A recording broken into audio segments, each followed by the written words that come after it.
pass the journal entries in the following transaction for the following transactions in foreign currency in the books of Priyanka Limited.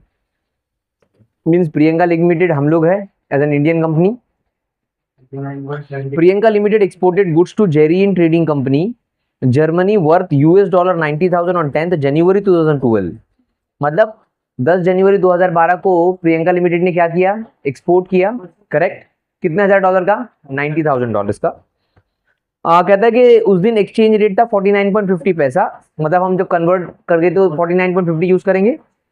The payment for the same was received as under. Payment देखो आपने कैसे receive किया है, 25 जनवरी को $25,000, फिर 23 फरवरी को $24,000, 24 मार्च को $24,000 और 28 अप्रैल को $17,000 है. मार्च तक तो हमारा ठीक था, बट जैसे वो अप्रैल आ रहा है तो उसमें ईयर एंड क्या हो जा रहा है, चेंज हो जा रहा है. ध्यान रखना है कि आपको 2 अकाउंटिंग ईयर है. अब उसका सामने एक्सचेंज रेट दिया है. अब जैसे आपको पता है कि ये 2 अकाउंटिंग ईयर में आता है तो क्लोज करने के लिए आपको 31 मार्च का भी रेट दिया होगा. तो देखो नीचे लिखा हुआ है कि Priyanka limited close it's books on 31 March every year. Exchange rate on 31 March 2012 was $1 for 48.75 पैसा. मतलब 31 मार्च को हमारा $1 का रेट क्या था, 48.75 पैसा. हम शुरू करते हैं. सबसे पहला 3 क्वेश्चन अपने आप से पूछो कि ये इसमें हम लोग कौन सी कंपनी है, प्रियंका. दूसरा हमने इंपोर्ट किया कि एक्सपोर्ट किया. और तीसरा ये 2 अकाउंटिंग ईयर का कि 1 अकाउंटिंग ईयर का, 2 अकाउंटिंग ईयर का. यस और नो. चलो शुरू करें. तो सबसे पहला एक्सपोर्ट किया. एक्सपोर्ट मतलब क्या होगा, सेल होगा, करेक्ट. सेल कहां पे आना चाहिए, डेबिट में आना चाहिए, क्रेडिट में आना चाहिए. गलत, क्योंकि credit all income and gains, तो सेल हमेशा क्रेडिट में आएगा. Okay, credit all income and gains. पैसा नहीं आ रहा बच्चा, यहाँ पे ये देखना है कि सेल क्रेडिट होता है, credit all income and gains, debit all expenses and losses. तो हम क्रेडिट में सेल दिखाएंगे, क्योंकि जो पहले ट्रांजैक्शन होती है ना वो तो क्रेडिट ट्रांजैक्शन है, उसमें पैसे का कोई इन्वॉल्वमेंट ही नहीं है. अच्छा, कितने डॉलर का ट्रांजैक्शन था, $90,000 का. और उस दिन रेट क्या था, 49.50. हाँ, मल्टीप्लीकेशन क्या आएगा इसका,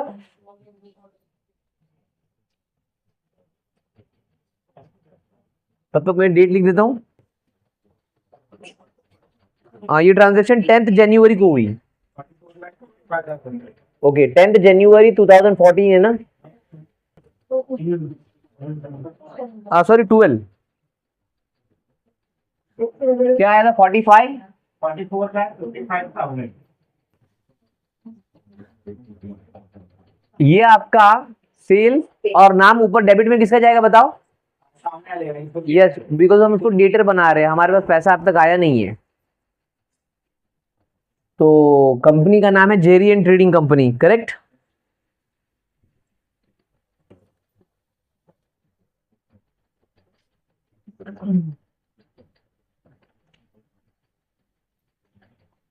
$44,55,000 being goods sold.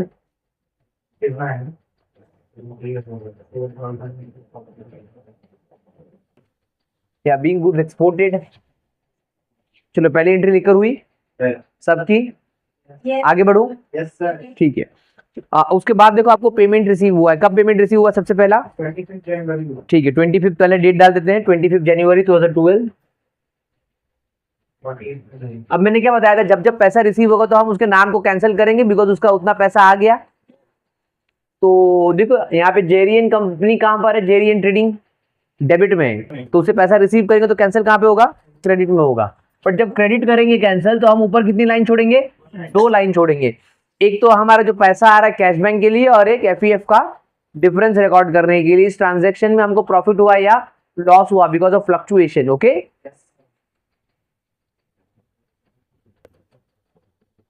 तो जेरियन ट्रेडिंग अकाउंट क्रेडिट. हाँ, कितना $1,000 आया भाई, 25,000. हाँ यस, पहला $25,000 आया. नाम के साथ नाम वाला रेट होता है.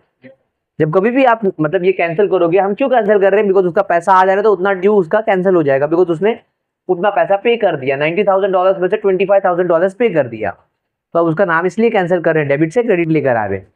अब तो नाम के साथ हमेशा नाम वाला रेट, क्यों? बिकॉज उसका उस दिन का अमाउंट क्या था और आज हम जब पे करेंगे तो उसका अमाउंट क्या आएगा, उसको चेक करने के लिए कि हमको एफईएफ में प्रॉफिट हुआ या लॉस। इसीलिए हमेशा आप जब नाम कैंसिल करोगे तो उसमें नाम वाला रेट लोगे, मीन जिस दिन सेल किया था वो वाला रेट। तो उस दिन रेट क्या था? 49.50। इसका मल्टीप्लाई दो प्लीज। 12,37,500। अब डेबिट में क्या आ जाएगा बीच का लाइन छोड़कर? Cash bank.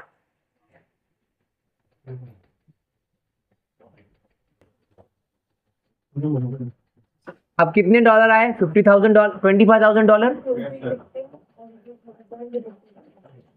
अच्छा, कैश के साथ कौन सा रेट आएगा? यस, करंट मींस डेट वाला रेट। जरा चेक करो, 1 जनवरी 25 जनवरी को आपको कौन सा रेट है? 49.75। हाँ, इसका मल्टीप्लाई दो।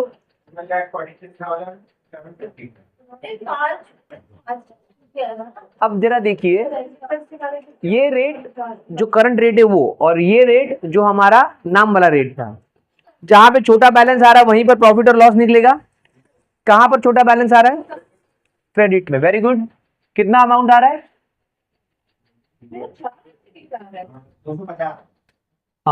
ओनली 250। नो, ज्यादा आएगा, ये 37 है, ये 43 है। 6,250। 6,250 हमारा ये क्रेडिट बैलेंस है, तो ये हमको प्रॉफिट हो गया। यस और नो? तो इसको कहां पे डालेंगे? FEF account, that is foreign exchange fluctuation. समझा Raza? Being goods, sorry, being first instalment received.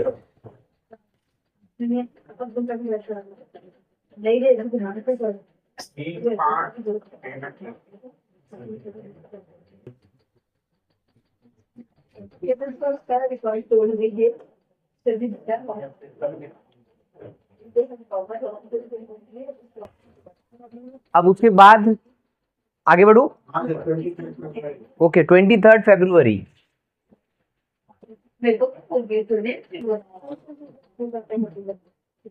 23 फरवरी को, अब 23 फरवरी को वापस पैसा आया तो वापस सेम करेंगे, नाम कैंसिल करेंगे। सर आप एक बार तो कैंसिल कर चुके हो। अरे बाबा, ये $25,000 के लिए कैंसिल हुआ, इधर $90,000 है, तो जब तक वो कंप्लीट नहीं होता तब तक हम लोग कैंसिल करते रहेंगे। यस और नो? तो ये वापस नाम जेरी जो डेबिट में था वो कैंसिल होने के लिए, सॉरी, हाँ, जेरी जो डेबिट में था कैंसिल होने के लिए कहां पर आ जाएगा? क्रेडिट में। एग्जैक्टली।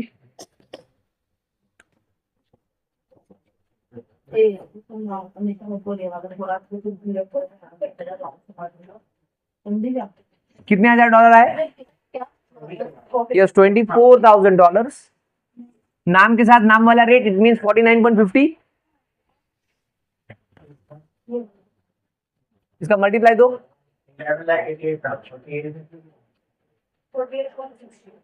अब डेबिट में क्या आ जाएगा एक लाइन छोड़कर? Cash bank. पैसा आया।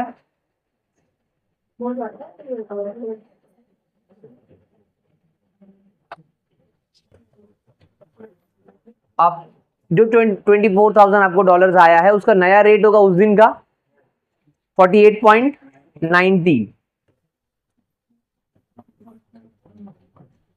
हाँ, मल्टीप्लाई दो।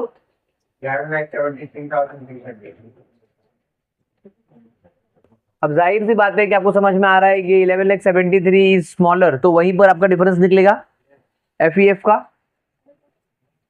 हाँ, क्या निकला एफईएफ का डिफरेंस? 14,400 एफईएफ डिफरेंस डेबिट में निकला है, तो हम लोग इसको एफईएफ डेबिट में लिखेंगे। FEF foreign exchange fluctuation being second instalment received.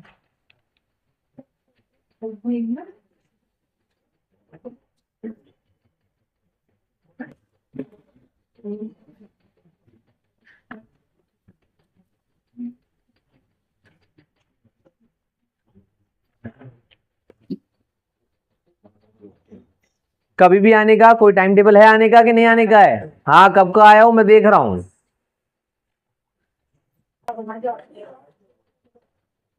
Next date देखो, आप अप्रैल के फिर नहीं मार्च में वापस एक पेमेंट आया, करेक्ट, $24,000 का। Yes, sir. हाँ, तो वापस रिसीव करेंगे। Yes. मीन्स हमको 3 पेमेंट आया, एक जनवरी में, फरवरी में और एक मार्च में भी आया है। 24 मार्च 2012। अब डेबिट से कैंसिल होने के लिए नाम कहां पर आएगा? क्रेडिट में आएगा वापस जेरी। आप जानते हो क्यों? बिकॉज वो अब तक कंप्लीट नहीं हुआ है ना, इसीलिए पेमेंट पूरा कंप्लीट हो जाएगा तब तक वो डेबिट से क्रेडिट में आता रहेगा। तो जेरी डेबिट से वापस क्रेडिट में।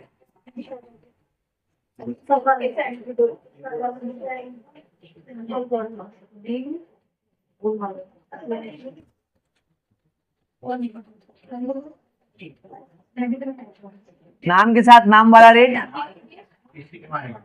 यस, तो यहाँ पर 11,88,000। अब डेबिट में आ जाएगा कैश बैंक।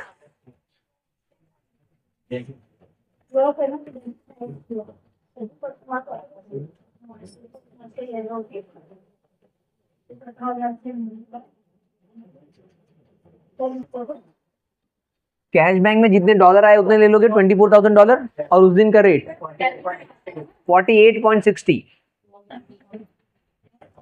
हाँ, इसका मल्टीप्लीकेशन 11,66,400. 11,66,400। अभी भी डेबिट में ही छोटा बैलेंस आ रहा है, तो वहां पे डेबिट में आपका डिफरेंस एफईएफ में जाने वाला है। क्या अमाउंट है? 21,600। हम इसको एफईएफ कहेंगे।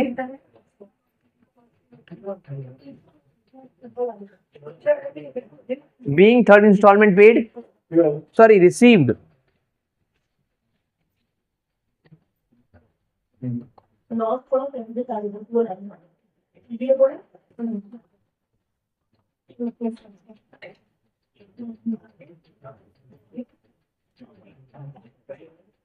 अभी आप पेमेंट रिसीव करोगे तो चौथा पेमेंट आपको कब मिल रहा है? अप्रैल में मिल रहा है। इन शॉर्ट में कहूंगा कि अकाउंटिंग ईयर क्या हो जा रहा है?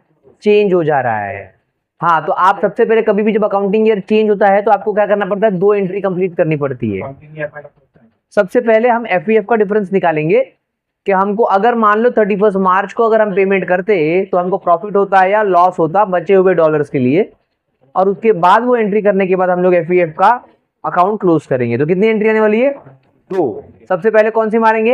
एफईएफ का डिफरेंस वाली, करेक्ट। चलिए कैसे मार रहे जरा वर्किंग पे देखिए आप लोग। फर्स्ट बेंच से मेरा रिक्वेस्ट है कि थोड़ा सा धीरे बोलिए।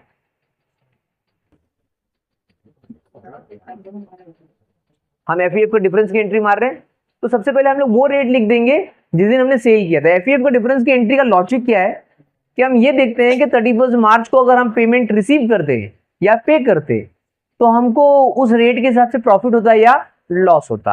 तो उसके लिए क्या चाहिए? सबसे पहले हम लोग जिस दिन सेल किए थे उस दिन का रेट क्या था। तो हमने जिस दिन सेल किया था 10 जनवरी को, उस दिन का रेट था हमारा सेल रेट क्या था?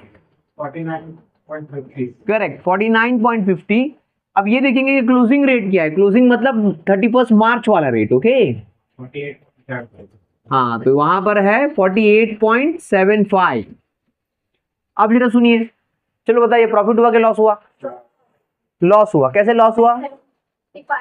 लॉजिक दो कैसे? क्योंकि और क्लोजिंग रेट दोनों को चेक करेंगे और फिर उसके बाद कितना बचा अमाउंट। बट तुझे कैसे मालूम पड़ा कि प्रॉफिट ही है या लॉस ही है? क्लोजिंग पे बट जरूरी है कि उस दिन ज्यादा था तो हमेशा प्रॉफिट ही लॉस ही होगा? हाँ, समझे? गुड। मीन्स अगर उस दिन आप सेल किए थे तो उस दिन ही पेमेंट रिसीव हो जाती तो 49.50 से रिसीव होता, और अगर आज पैसा रिसीव करोगे तो आपको 48.75 पैसे से रिसीव होगा। मतलब आपका पैसा तो कम होके मिलेगा आपको। कितना कम होके मिलेगा भाई? बोलो, इसका डिफरेंस बोलो। 0.75. 0.75 पैसे का आपको क्या हो गया? लॉस हो गया, क्योंकि आपको उतना पैसा कम मिलेगा। हेलो, ये लॉस कहां पे रिकॉर्ड करेंगे? एफईएफ, फॉरेन एक्सचेंज फ्लक्चुएशन में। कौन से साइड रिकॉर्ड करेंगे? डेबिट साइड रिकॉर्ड करेंगे। लॉस कहां पे रिकॉर्ड करते हैं? Debit. Debit all expenses and losses please. तो एफईएफ डिफरेंस डेबिट में आ जाएगा। डेट डालेंगे 31 मार्च 2012।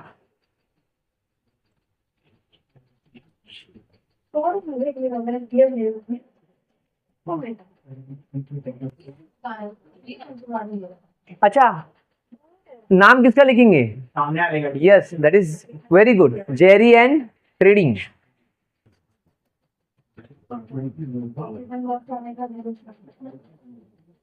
अमाउंट बताओ। अच्छा, कितने $1000 के लिए हमको ये प्रॉफिट होगा या लॉस होगा? जो बचा हुआ है। जो बचा हुआ पेमेंट है, दैट इज अप्रैल वाला, करेक्ट। हाँ, $17,000 है और $1 पे 0.75 का लॉस होता, तो हमको टोटल लॉस कितना होता? 12,750 का हमको लॉस हो जाता। लॉस हो जाता अगर पेमेंट करते तो, being FEF difference recorded. Payment receive होता है। हाँ, अगर पेमेंट रिसीव होता तो, सॉरी।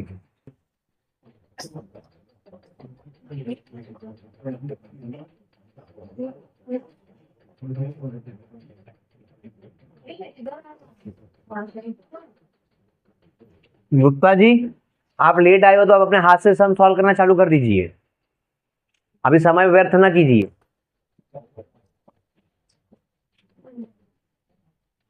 हाँ, अभी एक एंट्री और बाकी है, कौन सी? क्लोज करना है। तो हम कौन सा अकाउंट बनाएंगे क्लोज करने के लिए? एक रफ में एफईएफ अकाउंट बना लेंगे। Okay, foreign exchange fluctuation account, ये एक लेजर अकाउंट है। इसकी एक साइड डेबिट होगी तो एक साइड क्रेडिट होगी, करेक्ट। चलो, पहले एंट्री में देखो कहीं एफईएफ है क्या? दूसरी एंट्री में कहां पर है? तो मैं एफईएफ के कहां पे जाऊंगा?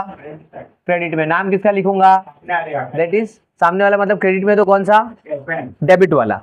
दैट इज डेबिट में कौन है? Cash bank. बट नाम सामने वाले का, बट अमाउंट, हाँ ये स्लोगन याद रखो, नाम सामने वाले का, अमाउंट अपना। चलो, वेरी गुड। दूसरे में बताओ तो कहां जाऊं?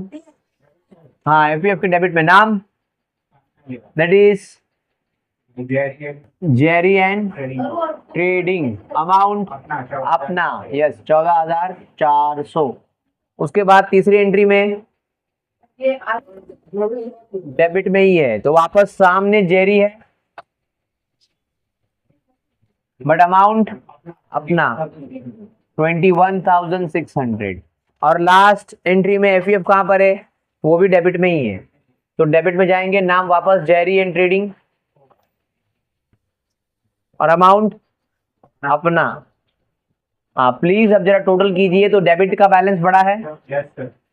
हाँ, तो डेबिट का बैलेंस बड़ा है तो दोनों तरफ दिखेगा वो बैलेंस। कितना हो रहा है टोटल? 48,750 का टोटल आ रहा है। Please check it. हाँ, तो जो बड़ा बैलेंस है वो दोनों तरफ दिखेगा, छोटा बैलेंस माइनस करेंगे तो यहाँ पर आएगा 42,500। अब इसको कहाँ पे ट्रांसफर करेंगे please? Yes, very good, profit and loss में यहाँ पे ये ट्रांसफर करेंगे। तो जो ये प्रॉफिट एंड लॉस में हमने ट्रांसफर किया उसकी ट्रांसफर एंट्री आएगी ना? हाँ, तो आपका प्रॉफिट एंड लॉस मतलब आपका डिफरेंस कहाँ पर आया है? बाय में आया है, क्रेडिट में आया है। तो जो बाय में होता है वो हमेशा कहाँ पे जाता है? डेबिट में जाता है। जो बाय में होता है वो कहाँ पे जाता है? बाय हमेशा डेबिट, टू हमेशा क्रेडिट। तो यहाँ पे प्रॉफिट एंड लॉस कहाँ पर आया? बाय में, तो हम लोग इसको डेबिट में लेके जाएंगे। डेट डालेंगे 31 मार्च 2012।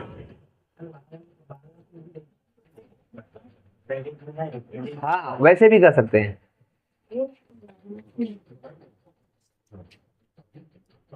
तो प्रॉफिट एंड लॉस बाय हमेशा डेबिट में, जो भी बाय है वो हमेशा डेबिट में जाएगा। अब किसके क्रेडिट में आया है? एफईएफ के, तो एफईएफ को क्रेडिट में डाल देंगे।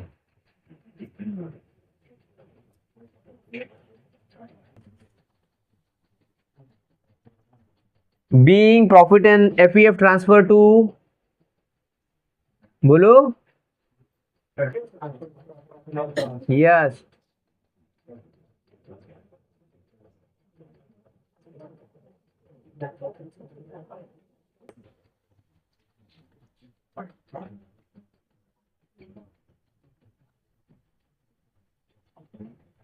Being FEF transfer to profit and loss account, ये बाय था तो प्रॉफिट एंड लॉस डेबिट में चला गया और उसका अकाउंट क्रेडिट में चला गया। अब हमारी एक एंट्री है जो पेमेंट की एंट्री, वापस रिसीव करेंगे हम लोग पेमेंट अप्रैल को और फिर अकाउंट को क्या करेंगे, क्लोज करेंगे और फाइनली हमारा सम कंप्लीट हो जाएगा। अगली जो पेमेंट हम रिसीव कर रहे हैं वो कब रिसीव कर रहे हैं, 28 अप्रैल को। तो आ जाइए, देखो उसकी एंट्री में यहाँ पे जगह नहीं है तो आपने ये वर्किंग लिख लिया है क्या, तो ओके मैं यहीं पर कर देता हूँ वो एंट्री, मेरे पास स्पेस नहीं है। अब यहाँ पे आएगा 28 अप्रैल 2012, ओके। हाँ तो आप मुझे बताओ पेमेंट रिसीव कर रहे हो, बड़ा ध्यान से सुनना भी इधर, आप वही तरीका अपनाओगे। जब पेमेंट रिसीव करोगे तो जो पेमेंट किया था तो नाम डेबिट में था उसका, सॉरी जब हमने सेल किया तो उसका नाम डेबिट में था तो वो नाम कैंसिल होगा, तो डेबिट से कहां पर आ जाएगा, क्रेडिट में। 2 लाइन ऊपर छोड़ देंगे,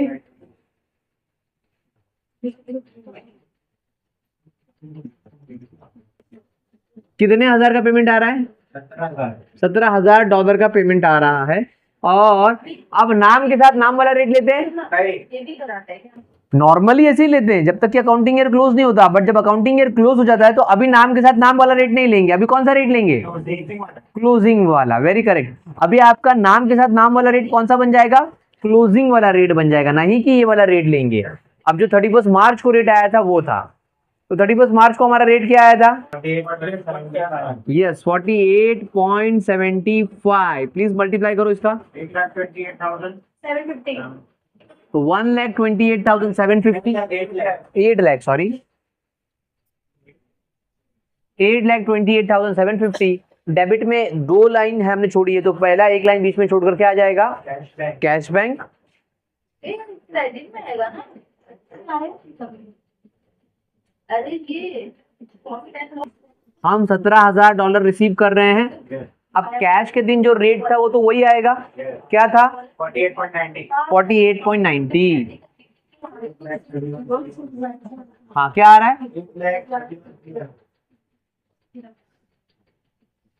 हाँ तो ये डेबिट था और ये क्रेडिट है। अब चलो मुझे बताओ डिफरेंस कहाँ पर आ रहा है, क्रेडिट में आ रहा है। डिफरेंस कितना आ रहा है, 2500। कहाँ पे इसको क्या लिखेंगे, yes foreign exchange fluctuation. In short आपको इस ट्रांजैक्शन में प्रॉफिट हो गया है, correct. Being final payment received,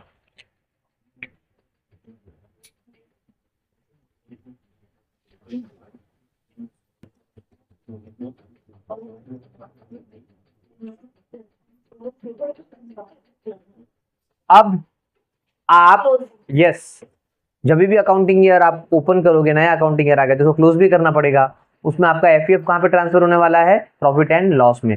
यहाँ पे 2 से 3 से ज्यादा एफईएफ हो तो मैं इसी के नीचे वापस ये जो हमारा एफईएफ अकाउंट बनाया वहीं पे लेके जाता और फिर वहाँ पे अमाउंट टोटल करता और देखता कहाँ पे कितना अमाउंट आ रहा है। बट यहाँ पे ऐसा कोई केस ही नहीं है, हमको सिर्फ अकाउंटिंग ईयर क्लोज करने के बाद एक ही एफईएफ है तो इसको मैं डायरेक्टली भी ट्रांसफर कर सकता हूँ, यस और नो। ये एफईएफ कहाँ पर है, क्रेडिट में है, ट्रांसफर करेंगे तो डेबिट में होगा। बट हमेशा ट्रांसफर कौन सी डेट को होगा, 31 मार्च वाली डेट को होगा। तो अगला 31 मार्च 2013 आ जाएगा। और ये एफईएफ जो डेबिट में है, देखो मैं चाहूँ तो इसको यहाँ पे भी लेकर कर सकता हूँ, बट मैं वो सब कब प्रिफर करता हूँ जब 2-3 एफईएफ एक साथ हो तो कैलकुलेशन में मुझे ज़्यादा दिक्कत होती है, तो वो मुझे को अकाउंट हेल्प करेगा। बट जब सिंगल ही एफईएफ है तो ये सब क्या टाइम पास करूँ, यस और नो, डायरेक्टली मैं बना सकता हूँ। तो ये एफईएफ क्रेडिट से कहां पर आ गया, डेबिट में आ गया, 2550 और क्रेडिट में क्या आ जाएगा, profit and loss.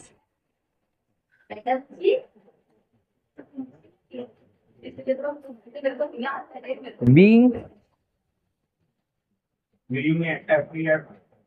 Transfer to profit and loss, very good. और यहाँ पर हमारा सम ये कंप्लीट होता है। और अगर आप